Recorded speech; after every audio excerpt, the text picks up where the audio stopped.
Very happy to kickstart what is a series of panels at Raisina over the next 3 days on all things technology policy, on cybersecurity, on AI policy, the flavor of the season, as it were. And I'm really happy that we were able to sort of bring together this very accomplished and diverse set of speakers to talk to us about what we're going to talk about. And you could probably say that for most Raisina dialogue panels. But what particularly pleases me is that this is also, in some respects, a curtain raiser to the broader theme of saṁskāra that is the overarching theme of the Raisina dialogue here. We are going to talk about digital saṁskāra, and unless you've already heard a spiel from someone about what saṁskāra is, it essentially refers to habituations or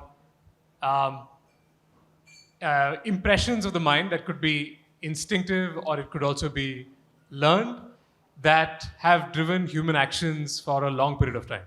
And if that sounds familiar to you, it's because 1,000 years after it was first identified in Sanskrit texts, a group of researchers by the name of Amos Tversky and Daniel Kahneman wrote a blockbuster book called Thinking Fast and Thinking Slow, which revolutionized the field of behavioral science and heuristics, as we call it today. In short, we're talking about a blueprint for digital prosperity, or stability, if you want to call it, in these extremely turbulent times. And what we want to focus on is is there a blueprint for digital prosperity? And two, just as importantly, what is India's position in that blueprint? Where does India fit, for lack of a better word, in that blueprint? Given all the things that are going on in the world, not just in terms of geopolitics that we're seeing sort of living, breathing in a sort of visceral way day to day, but also all of these tectonic transformations that are happening in technology. And we have a great panel to talk to us about this. I'm going to ask all the panelists to maybe take just a minute to introduce themselves and their work, and to also, to kick things off, tell us what is the most exciting thing, the exciting development that they have seen in recent times in their respective sectors. So, Sakshi, if I can start with you. Thank you. So I'm Sakshi, part of the tech policy team based in San Diego in government affairs. I think it's a very interesting question. So, as Qualcomm, we work on designing semiconductors, designing the chips that go into from your phone to your automobile to your wearables now, or to your drones and robotics and so on. One of the things that you are seeing is, of course, that the chips that are going into the data centers, which are enabling the AI that you use in form of your chat GPTs of the world. But one very interesting thing that is happening and is now probably going to be the future when we talk about AI is that ability to use AI on your phone without internet. So you can be on flight mode on your phone and still being able to use these generative AI use cases. And that becomes very important, in places where you have no connectivity, like in rural areas, where you need so much more support without having necessarily the connectivity. So I think that's pretty interesting and exciting. Perfect. And we'll come to what you're essentially referring to as inference on the edge, right? Rishi? So I'm Rishi Val, and I run the BharatGen team. And BharatGen is an unusual company in that we're building foundational models, sovereign foundational models, as a non-profit that is entirely government funded and housed inside an academic institute in partnership with some of the top academic institutes in India. So that's sort of the mission that we have at BharatGen. And some of the most interesting sort of signals that we're starting to see with this new age of AI is the possibility in terms of enabling access through AI, and then the opportunity to upskill with access to AI. And maybe we'll talk a little bit more about that through the panel. Thanks, Rishi. Nicholas? Yeah, hi, namaste. I actually work at the intersection of open source in AI. So I do some work in non-profit with a non-profit in France called QTI, which is by Eric Schmidt, Xavier Niel, and Rodolphe Sade. But I also do things on the for-profit side with an investment company called STEM AI, which I'm bringing to India. But I also have been really marked in the way I think by the Human Genome Project 25 years ago, which people forget but was actually US funded, involved 20 labs across 6 countries, including China. And I think when I see saṁskāra, I see two things. I see actually scientists which have a natural in their DNA to collaborate. And I see actually countries like India, Europe, Canada, and the rest of the world which have an incentive, to go and collaborate, to not necessarily be a junior partner of US or China, but actually go through strategic autonomy. And these regions clearly have the talent to do that. And all I do is around that. And the last thing I do, I'm also doing a game with two iconic talent here in India, Amish Tripathi and Amitabh Bachchan, because I think you cannot think about AI without thinking about the commons when it comes to data that trains these models. And I think there's a important work to do to actually digitize some of the wonderful Indic philosophy, including concepts like saṁskāra. Thanks, Nicholas. And I think the point which I know you and Rishi were talking about when we were, in the back room, about engineers yearning really to do fundamental research in a ecosystem that has been perhaps over-commercialized and wanting to sort of get back to the roots. Thanks. Anirudh? My name is Anirudh. I started a company called Digantara. We are a space tech company based out of India and US. We work on space traffic management and space domain awareness, to keep it very simple. What excites me the most, or what I find interesting that has happened in last couple of years, is the advent of space race. Space was predominantly government and government controlled and operated. To now, we have seen over 60% of satellites owned and operated by commercial entities. Just to give you some perspective, I think from 2020 to 2025, 2020 is when I started this company as a student. To now, I think we have over 17,000 satellites. When we started, we had just 2,000 satellites. Space race started in 1957. 1957 to 2020, we just had 2,000 active satellites in orbit. Just last 5 years changed it completely, just because access to space has become much simpler and cheaper. And this is something that we couldn't have foresaw in the past.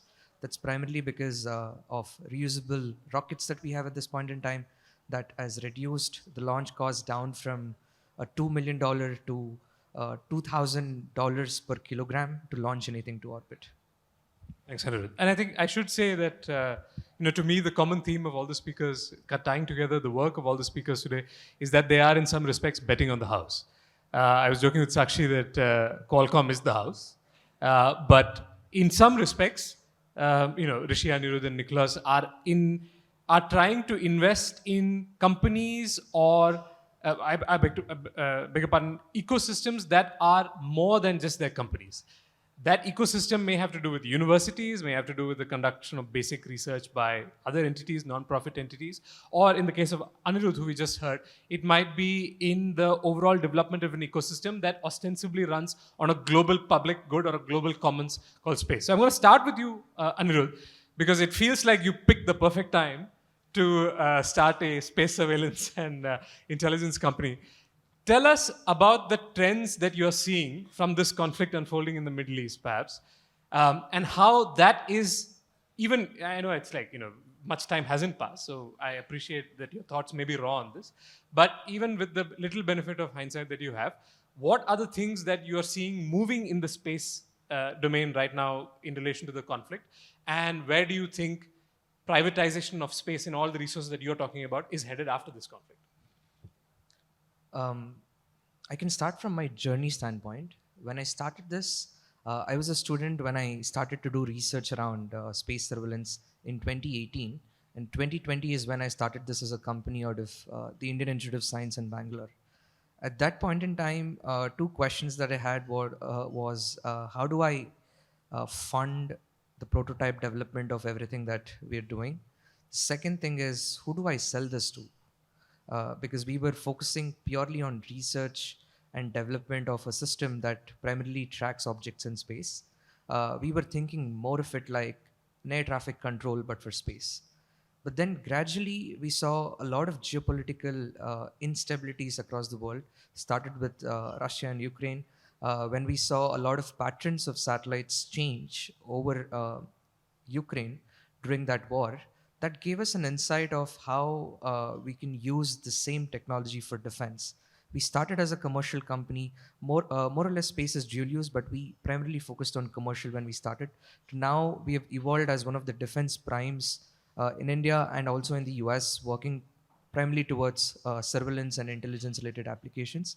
One example that I can give is when the war was happening between Russia and Ukraine, there were a lot of satellite patterns that were being changed, and any maneuver in space cannot happen in a fraction of minutes or seconds. It takes time, and it takes at least a week to plan a maneuver in best case and then execute that maneuver. So there is a pattern change that you can clearly recognize if something changes in the orbit, and this change can tell that there is something that's happening on ground because of which satellites are being moved. The fundamental point being space was never a domain for warfare in the past. It was more towards enabling something for the society. To now, I think space has become one of the fourth operational domain for warfare, which includes the recent Middle Eastern conflict, where we saw that before the operation was conducted, US made a statement that the first thing that we focused on was cyber and space. We planned everything through cyber and space routes, and then we executed these operations. So what that says is space infrastructure is very fragile at this point in time. We have commercial satellites, we have government-owned satellites, we have military satellites, and there are not so much rules and regulations around space sector at this point in time. And these rules are made by nations, but space is a global good at this point in time where people are launching more and more satellites, and these satellites can only be launched by countries who can afford them to launch. And basically that puts us in a question where whoever launches it first wins the race or gets that particular spot. Given all of this that's happening, one of the macro trends that we've seen is space is now heavily militarized. So we started as a space sustainability company, and now we are dealing more space security, understanding satellite patterns. Also, we are seeing trends change where there are countries developing advanced weapons out of space, and these are kinetic weapons that can be used to strike another satellite. Everything around critical infrastructure today depends on space programs of different parts of the world. So I think from our journey standpoint, we've seen a lot of evolution on how people are using space, and with AI, a lot of things have taken accelerated development routes. That's primarily because AI today supports or cut shorts a lot of process involved in satellite development. At the same time, we are seeing a lot of announcements around AI-based systems in space or data centers in space, and that is again something that the world is exploring. So today, every single thing that we see, be it the local infrastructure for AI, also depends on satellite and satellite programs that are already in space. Thanks, Anirudh. I think what you say in relation to space is also true in some respects to the internet, where, I mean, less than 2%, I think, of the internet is now done through satellites. It's still through subsea cables. But this overwhelming privatization, commercialization that you're seeing of the basic architecture underpinning the internet is exactly the same trend that you described in space. And I want to come back at a later time to what you think is the consequence of weaponizing these global public commons like the internet and so on. But Nicholas, tell us about your project with Amitabh Bachchan. I mean, this is I just sort of want to preface it by saying, just as Anirudh was talking about a trend where there is this incredible optimism among founders towards working for the government and government-oriented goals such as defense and national security. Yesterday we were talking about, there was this India-US dialogue, and we were talking about a new generation of founders who are patriotic, who want to be seen as affiliated, not just as identified as an American company, but also affiliated with American national security or foreign policy goals. You, on the other hand, You're appealing directly to the people and saying that there is this sort of cultural sort of fragment that you're trying to unearth and bring it back into the digital age. So tell us more about that. Yeah, and I think what happened here, not too far from here, 2 years ago, Sam Altman was asked by a very prominent Indian VC, what should India do in frontier AI? And Sam Altman replied, it's hopeless, don't even try. And it's my job to tell that to you. And when you watch the video, there's no arrogance in Sam, there's no aggression. And I say he comes at it from actually what is the Marvel American hero universe. That it's the American heroes who have the best weapon, will protect you, will defend you, and that's part of culture. And that's in the US, but that's also in the rest of the world. And what I was interested in and what I noticed is you have wonderful heritage culture, including in India with the Itihas, which have wonderful heroes, philosophy, which are slightly different from Western philosophy. And my conviction, whether I said to my producer, we like it or not in the West, is the world is moving east. And this philosophy, at a time of national identity politics are rising, these philosophy are going to be very valuable for all of us. And so we set out to do a video game which is actually inspired by the ETS with two iconic talents being Amish Tripathi and Amitabh Bachchan. But to finish as well, think about how information is going to be funneled. They're mainly going to be funneled through these AI models. And these AI models have something that is called the latent space, which is basically the weights, the training data, the algorithm, etc. And they're probability driven. That means that a kid in India asking an AI to actually draw for him a monster, he will not draw a Rakshas, which is a typical mythological Indian monster. It will draw a monster seen in the Western universe.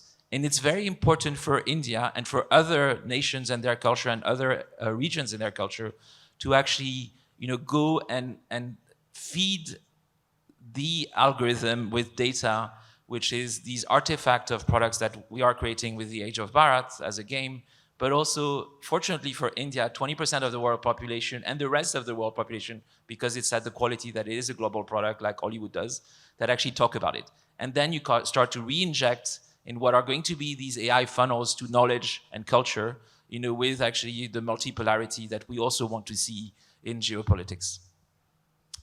Thanks, Nicholas. Rishi, I want to sort of focus on the model that, and not the model of operation for BharatGen, which, to somebody who is trained in international relations, we are sort of, told early on that the model of scientific advancement in post-war United States, for example, to those who are, clued in on that, we had this seminal document by Vannevar Bush in the, who was in the White House at that time, talking about science being the endless frontier, and a model of advancement that was supported by industry, research labs, which were prominently based in the universities of America at that time, and of course the market. You seem to be embarking on a similar venture, working very closely with the Indian Institutes of Technology. I'm sure you're not the first company in any domain to sort of be the first to do this, but at least in the domain of AI, what are your lessons, A, in working with researchers who are concerned with basic science and fundamental research, and two, what have you observed vis-a-vis approaches from the past and approaches from today in terms of working with the IITs? That's a great question, and maybe I'll connect the dots with the previous comment, because when Sam was up here on stage talking about, roughly speaking, it was in Hindi, "Tumse nahi hoga," you won't be able to do it. Let us handle it. We'll take care of it for you. We had a small team that we were just building, and we were saying, hey, let's go build this foundational AI in India. And I think there's a lot to learn from the work that's happened in the top research institutes. But there's a lot of ways in which I think we have to think about ecosystems around the world that are also going to be different. Right, so we have to invent new ways of doing things. In Bharat case, we actually decided that in order to put together the talent pool that is needed to go after such an ambitious program, it wasn't enough to just partner with one institute, that we actually decided that we needed to partner with 9 different institutes around the country to be able to pool together the kind of talent and the labs that are needed. The other interesting thing about building AI in India is inherently all the work that we do has to be frugal. Frugal from the perspective of building, and frugal from the perspective of the people that we need to serve as well, right? And so we have to look at AI not just in terms of what the frontier labs are doing globally, but what can we invent in terms of the AI that can serve the rest of the world as well. And again, I think there's one thing you have to be very careful about is the global narrative is you have to have sort of these trillion parameter models that are enormously expensive to build, and there's only a couple of countries in the world that can do it. And I think when you actually get into it, I think what we're finding is that there's actually an interesting cost performance curve, and there are many operating points on that cost performance curve. And we think that many countries in the world will be able to pick different points there and build their own AI. And I think that's critical, because if you examine the nature of AIs, that we're popularly using today, they speak like West Coast Americans. And I think that makes sense if you're West Coast American. But if you're sitting somewhere else in the world, you probably want an AI that understands not just your language, but your culture, right? And not just your culture, but your perspective as well. And so we really have to sort of deeply think about, get into the science of it, get into the research of how do you teach an AI to think from multiple perspectives? How do you embed a philosophy, a culture, perspectives into the underlying AI, right? And a lot of that work actually has to happen in cultures where this data is sparse. So if you go to crawl the internet and get all the data that you can, it's not going to be representatives of most of the world. And so those are the shared challenges, the shared opportunities that I can see for sort of the rest of the world to come together, collaborate, and build together. Thanks, Rishi. As Sakshi, as the resident West Coast American, do you take offense? I'm just kidding. I tell my students at Ashoka that Qualcomm is a great example of how investment in basic research pays dividends. Because to those who are unfamiliar with not familiar with the story of Qualcomm, you had this guy, Irvin Jacobs, who built the underlying technology, which at that time was CDMA. And as everybody in the room probably knows, CDMA failed as a telecom technology. But Qualcomm's emphasis was on building, for lack of a better word, railroads or technology protocols that would then, and of course, chips that would underlie the transformations in technology that would happen later on over generations now. And so Qualcomm is an incredibly successful company because it bet on certain fundamental things. It seems to me now, from what you said initially at the start of this session, that you're betting on inference on the edge. Now, to me, following what Nicholas and Rishi said, if the world is thinking in terms of, or at least if some part of the world with deep pockets is thinking in terms of Sam Altman, frontier models will be built by us, why are you thinking about inference at the edge? Why are you thinking about the poor farmer? Why are you thinking about I ask where is the market incentive to it? And are you then pursuing something other than market incentives? Okay, let's start with first unpacking what inference essentially means. When we think about AI, right now, you can divide it in 2 parts. So it's your training and your inference. Training is essentially whatever is happening in terms of data sets in the cloud. But inference is the thinking part that is also right now partly happening in the cloud, but increasingly can also happen at the edge. When we say edge, we mean that it can happen at multiple devices, starting from your smartphone to your wearables and to your cars and whatnot.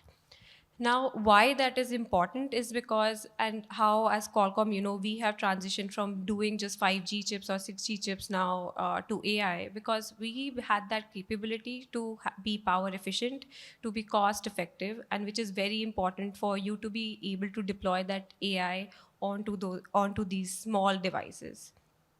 So why is inference important? Now, when you are sitting in a place where you have low connectivity, how do you access AI? You can build these amazing models, you will have access to these amazing models, but if there's no internet, you can't use it. What is the point of it then? And especially when you think about use cases of these farmers, or for that matter, we have partners who have deployed these in oil fields. Like they're using this video surveillance to do on-device inference, and they're able to see what's happening in their oil fields. So all of those become very important from the point of diffusion. And from Indian perspective, no matter where these technologies are developed, while it be US, Europe, India, or wherever, I think India still remains a very important market when it comes to diffusion, because this is where the scale is that everybody sees. This is where your farmers are, this is where your education is, this is where your healthcare is. So it is not only just a test case, but also a business case for all companies. Thanks. And I think Sorry, can I make Yeah, a of course. point about this? Because you ask about where is the capital coming for this good purpose of using AI on the edge. The reality is DARPA has been a big funder of fundamental research and innovation. Where is the most interesting and the most capital being poured at the moment in edge AI? It's in defense. It's actually the Qualcomm chip and the chips actually on ISR drones and attack drones. HMGCC in the UK has actually said one of their 10 breakthrough technology they want to actually make an investment in is edge AI. So technology is neutral. It can be used for good or bad, purposes. If you think that killing people is a bad purpose, but I think it's and it's not defense. But I think the capital has often come from defense in this innovation, and will continue to come from defense in a number of these innovation, and then we can have good applications for them. Thanks, Nicholas. I think, yeah, and Sakshi answered it very eloquently to say that this is not just about doing good, it's about doing good in a way that's sustainable, because I think if I can paraphrase her final message, which is if you try and make this work in India, odds are that it will work in a large swath of the developing world, certainly in continents where it then becomes scalable, not just from a deployment perspective, but also from a market perspective. So which is, and so far we have focused on the nice stuff, but before we sort of hand it out to over to the audience, maybe for a couple of questions, we have roughly 15 minutes or so. The one thing that I would like for all of you to sort of weigh in is, which is also relevant to the international relations focused crowd that tends to sort of be the main sort of crowd at Raisina. This tension now that we see between the United States and China from a geopolitical perspective, but as manifestly sort of making its impact felt in the tech space. First of all, how are you navigating it as your company or the enterprise that you are sort of working with? And two, what do you see for your sector, positively or negatively, because some positive developments have come out of the Cold War and so on. What do you see as a critical development that is going to emerge out of this new tech Cold War between the US and China? Maybe you can start with Sakshi. So sitting in the US, I think with the two major things that have happened in probably last few months is one is Pax Silica signing, and the other is the AI export AI stack export that US wants to do. I think from both of the perspective, we are both excited and nervous. Excited in the sense that US, initially, when they had launched this, that they want to export their stack, there was a lot of confusion around what does this mean, what's going to be allowed, and other countries have their national champions. What does that mean? How do we fit into all of this? I think over the period of last 2 months or so, I want to say there's come some clarity in the fact that there is a recognition within the government that there are national champions that exist in each of the countries that they want to work with, and we have to work with them while we want to still want to export our stack. So we are a foundation level player. We play at the chip level. So our goal is to, work with governments on all sides to see how we can include it. So that's on that. And on Pax Silica, I think it's obviously very new, and India's just joined it. So we're going to see how the synergies work out. Yeah, and I think, there have been a number of conversations here where I've heard people from, not just from India, from other countries, say that you have an administration in the United States that applies a mercantilistic logic to some of these discussions on supply chains, but with the calculation that if you don't provide the technology, somebody else is going to, which to me seems like a different way from how the United States has traditionally thought about export control. So that perhaps might be one positive externality of this new tech Cold War. But Rishi? Yeah, I think we're in at a very interesting sort of point where the thing that I'd say that we have to understand is there are going to be many ways. We're going to be presented with two ways, which is you're going to go with the American stack or you're going to go with the Chinese stack. And I think that's in my mind that's a little bit of a false choice, and we have to create a third way. And it's not to say that that third way is at the exclusion of other ways. But it has to be a way that actually works for the rest of the world. And so, just like there'll be AI should come from private entities. There's going to be a viewpoint that no, AI should be entirely provided and regulated by the government. And then there's going to be sort of the Indian viewpoint, which perhaps is going to be around what digital rails look like, or what a digital common looks like, or what the AI commons looks like. And I think we have to sort of in every area carefully choose the pathways that will work, and I think different countries will have different balances, and it's important to have native capabilities to be able to build that third choice. Otherwise, sort of like you'll be forced to align with one or the other. Yeah. Well said. Nicholas, I know you have thoughts independently about the US-China, the geopolitical race, but I do want to focus on gaming because our reference so far has been Marvel, Western superheroes. But as you know, and as you've told us, China is making incredible advancements in gaming. Is there a culture war that is also happening alongside the geopolitical tech Cold War that you are now implicated in? Yeah, I think culture defines ambition, and I think when, like India, you're the fourth largest economy in the world, going on to be the third largest economy in the world, you need to also invest in your culture. I don't think we should put the case of choosing between either China or the US. We should actually draw inspiration, understand the assets that we have, and go on the same road that China has gone and US before. I think talent is evenly distributed. What is not is actually skill and capital.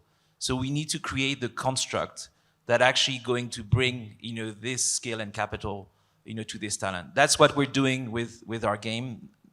A game at that level of production value quality hasn't been done in India before, so it's a partnership between Europe and India. And we need to partner, like the Human Genome Project partner, like a number of, like EADS was created. I think actually EADS, the EU has got so much blame for a lot of the problems in Europe that I think EADS is probably more difficult to do. And I just hope that the moment we're at in terms of geopolitics and war will actually drive the necessity and the urgency to go back to some of the things that have created, really great project, either non-profit or for-profit.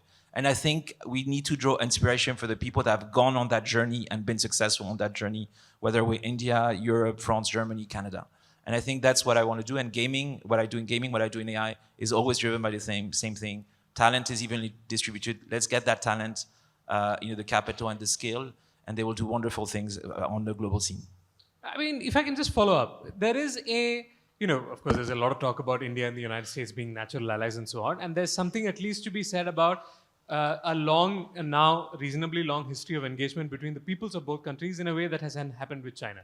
So my question is, and the same also applies to a reasonable degree for Europe as well now.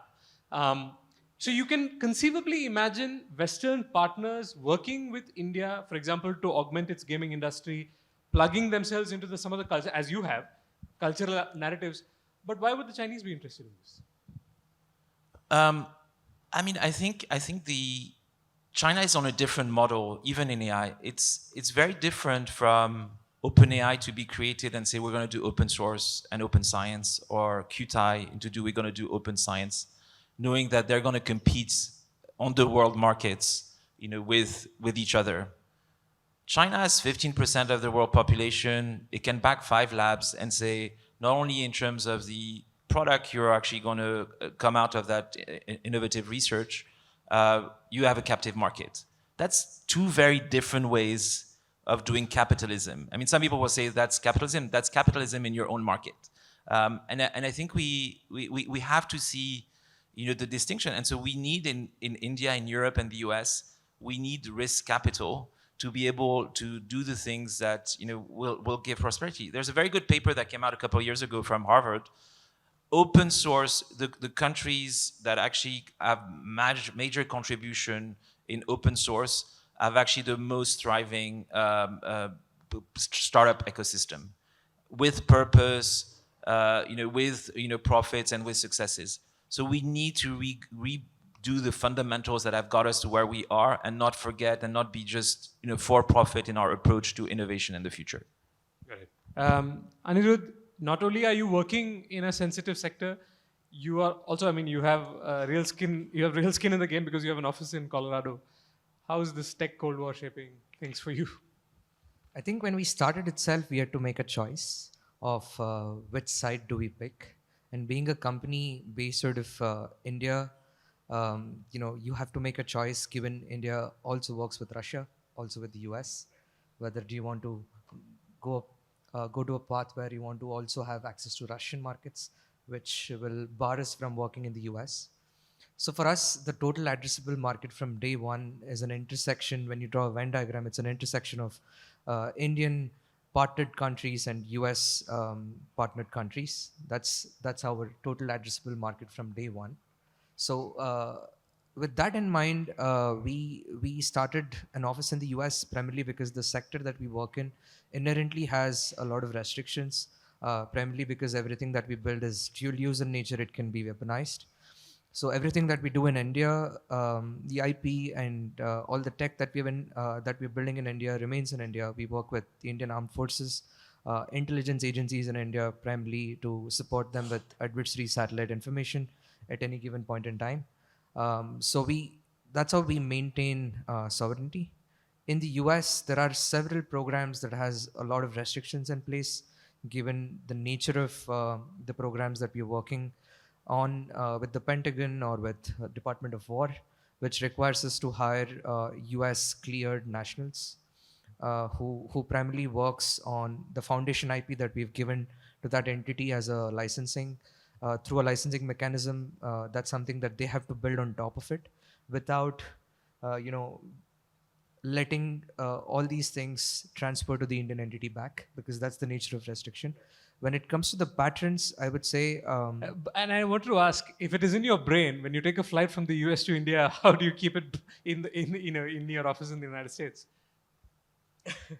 No, I think when we started again between US and India, in the US, I am more or less just like a board member who can know what's happening in the entity. So but it's I more about can't- institutional structures in place to prevent. Yes. So there is a firewall between our Indian entity and the US entity. Everything that we develop in the US entity is pretty much different from the foundational IP that we have in India. But in India, we focus on few other sectors that are of high interest for the Indian defense. But from the trend standpoint, I think given all the changes that we've seen in geopolitics, be it tariffs, be it things around war that's happening in the Middle East, increasingly every country is focusing towards sovereign tech development, which includes Europe.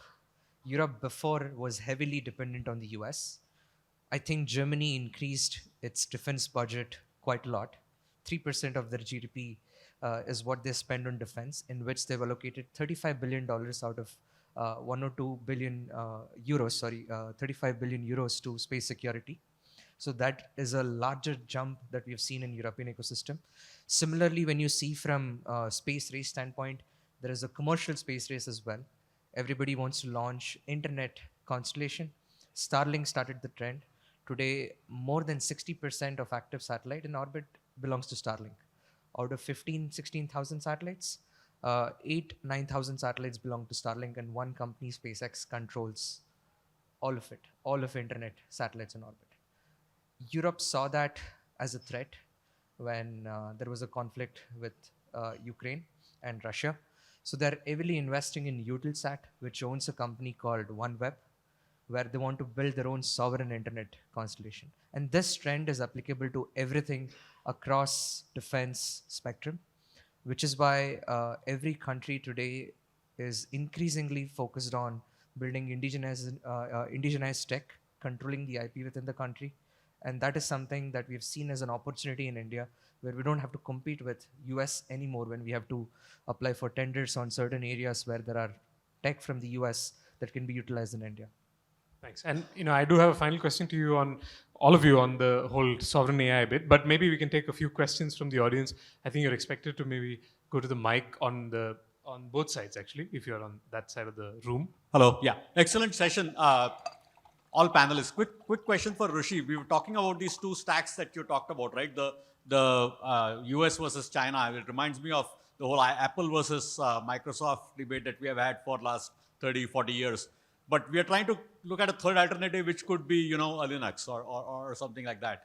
So I mean, in that sense, if India is taking, I won't say a lead, but actively involved with it, given the audience here, what kind of collaboration you're expecting from other countries other than US and China in terms of working with you, working with Bharat Gen, working with some of the top institutes in India like IIT Bombay on projects like these? And do you have some examples of that? Thanks. Thanks, Amit. Rishi, will you hold on to Amit's question and then we can take maybe if there are more questions. Yeah, the gentleman. Yeah, hi. I have a question for Anirudh and Nicholas. India faces challenges when it comes to the talent density, especially when it comes to the deep tech talent. How have you seen... Could you be a bit louder? India faces challenge when it comes to talent density, especially when it comes to deep tech talent. How have you seen this changing in the recent past? Thanks. Is there any question? Yeah, please. Hello. Am I audible? Yes. Hi, I'm Ankita and I work in a semicon giant in the Netherlands. I have a question for you, particularly Sakshi. Thank you for your insights. The US has its own AI governance laws. To a certain extent, the European Union has over-regulation in terms of governance in AI.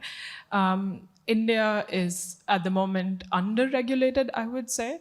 What kind of thoughts do you have on governance around AI, especially with edge interference coming in India? Thank you. Great. Any other questions? Because my job has been now made easy. Each panelist has a question assigned to them. Sakshi, let's start with you. The question on regulation, over, under, where are we?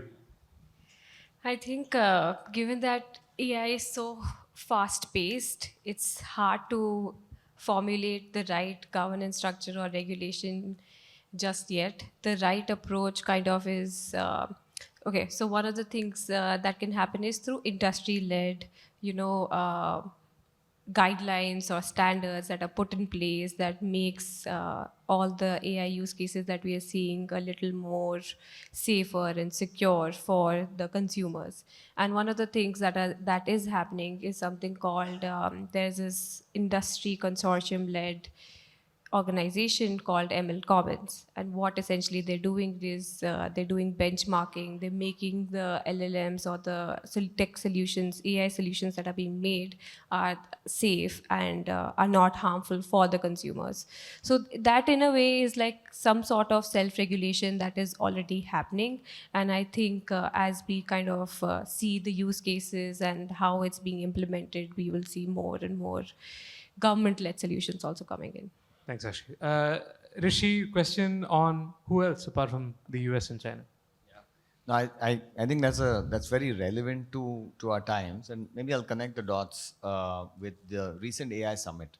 I think prior to this, the last couple of years, the only really coming together of folks in AI tended to be at some of these industry conferences. Like we'd get together at NVIDIA's GTC, right?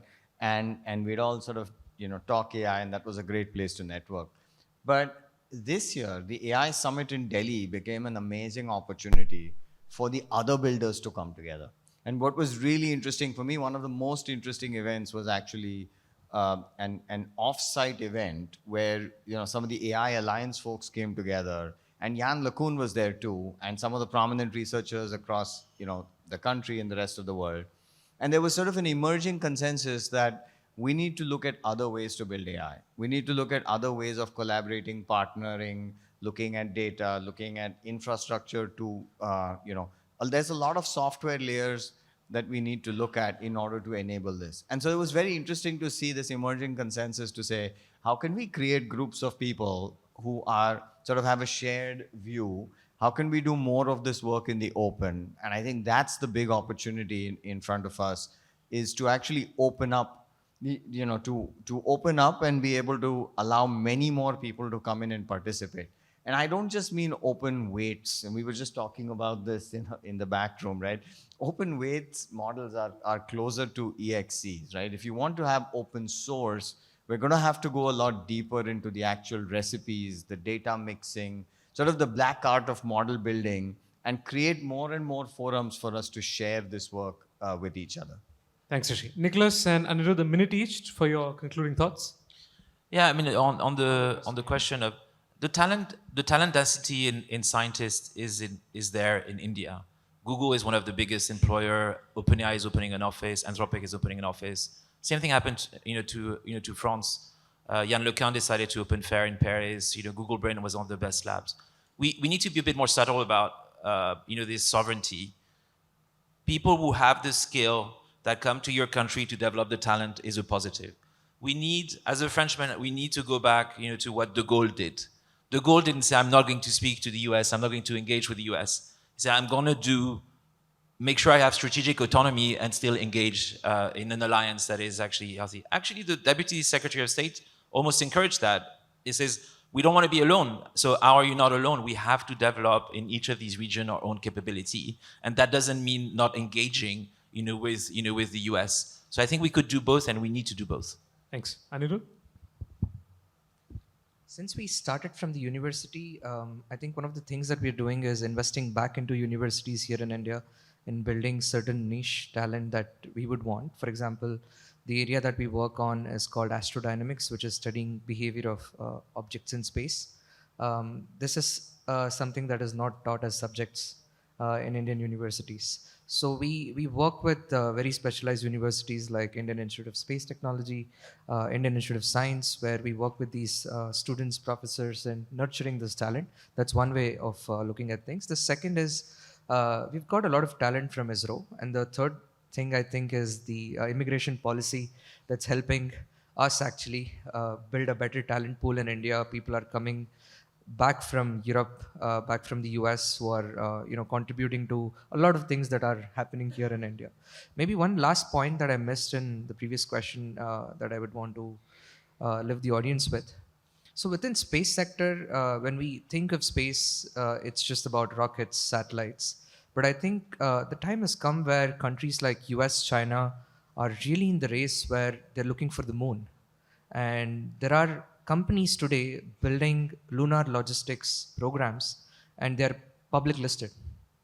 And I never thought that a company which would just do lunar missions will be public listed at this point in time.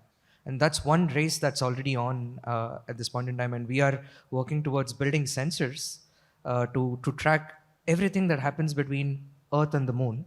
That's called cislunar tracking. This is one thing that I want. And even more worrying that some chap who's trading on Robinhood or Zerodha can control what's happening on the moon. But this has been an excellent session.